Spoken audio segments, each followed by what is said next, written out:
But imagine a world without language.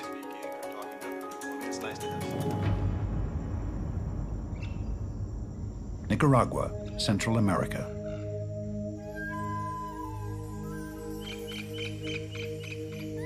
Managua. Here, as in other places of the world, there are those who hardly have any language at all. Maria no name, Mary no name. Deaf since birth, she has been isolated all her life, both from the people who could help her and from others with her disability. Her friend, linguist Judy Cagle, understands the depth of her isolation. The two can communicate just a little, using simple and primitive gestures. The first time I met her, she was missing the ability to tell me who she was. She was missing the ability to tell me how old she was. She doesn't know her name. In order to tell me who she was, she had to take me home and show me the papers and pictures of her family. We had to share a context. She can tell me things. I can show you a bit. She can tell me what happened to her father.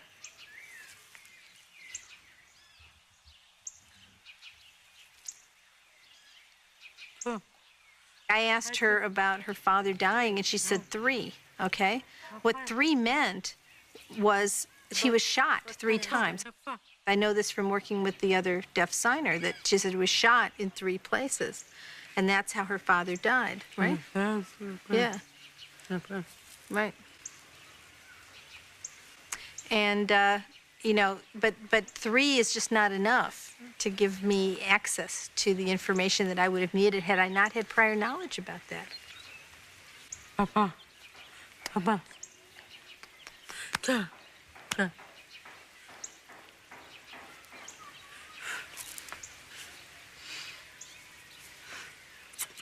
Okay. What she's saying is, I had a daughter that went away and got married, and that was it. She never came back. I had a son that went away, and I never heard from him again. You know, that's it. I'm alone. That's my life. She was language ready. The problem was she didn't get access to language within that critical period, and that critical window for learning language in the way that we learned it is closed.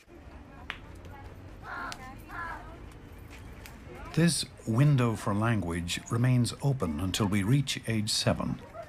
Then it slowly closes as we advance towards puberty. Before the 1980s, many deaf Nicaraguans were like Mary No Name. They never encountered the window for language because they never encountered others with their disability.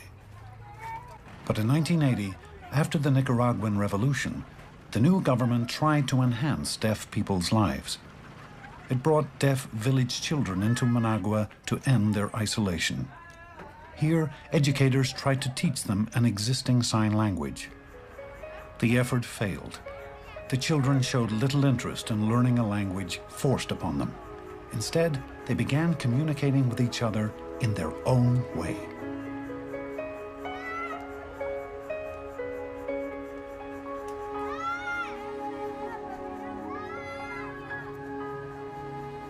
Judy Cagle was summoned from the United States to sort out the problem.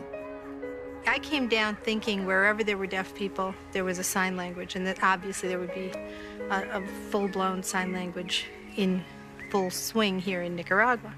And I said, well, you know, I can learn a bit of their sign language if that's what you want, and work with you on learning it. They said, no, they don't have a sign language. They have mimicas. They have mime gestures. And they pointed to a group of kids and said, we want to know what they're talking about. It turned out they were talking about a lot more than anyone dreamed possible. Cagle had arrived in Nicaragua shortly after the birth of a new language. Language needs company. Language needs a community. Language needs some sort of a trigger. And I think that trigger is, it's not so much that it needs a community in the sense that there have to be lots of people, but part of being a community is wanting to share information with each other. Might this moment resemble what happened around 50,000 years ago? The turning point that led to the explosion of human creativity?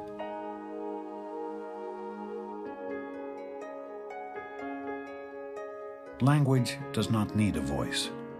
It is our legacy, an inevitability of being human. Today, we still don't know exactly when language evolved, when it opened the door to our phenomenal success as a species.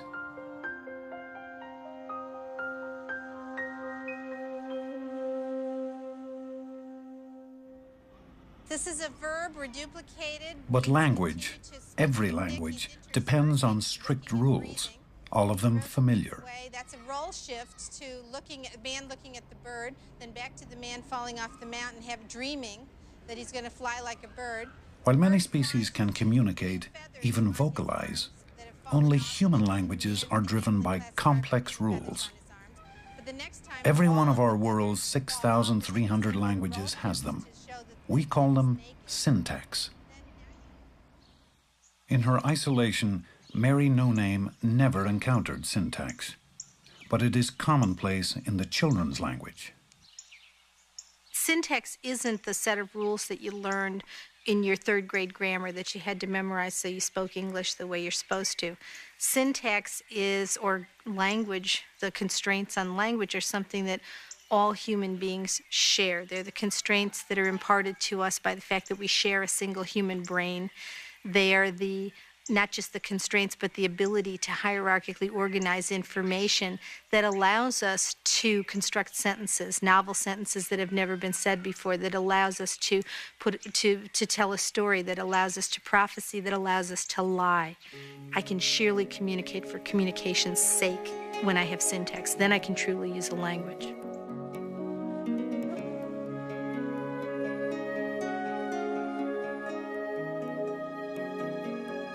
And those most gifted with the tools of language might have been the ones to prosper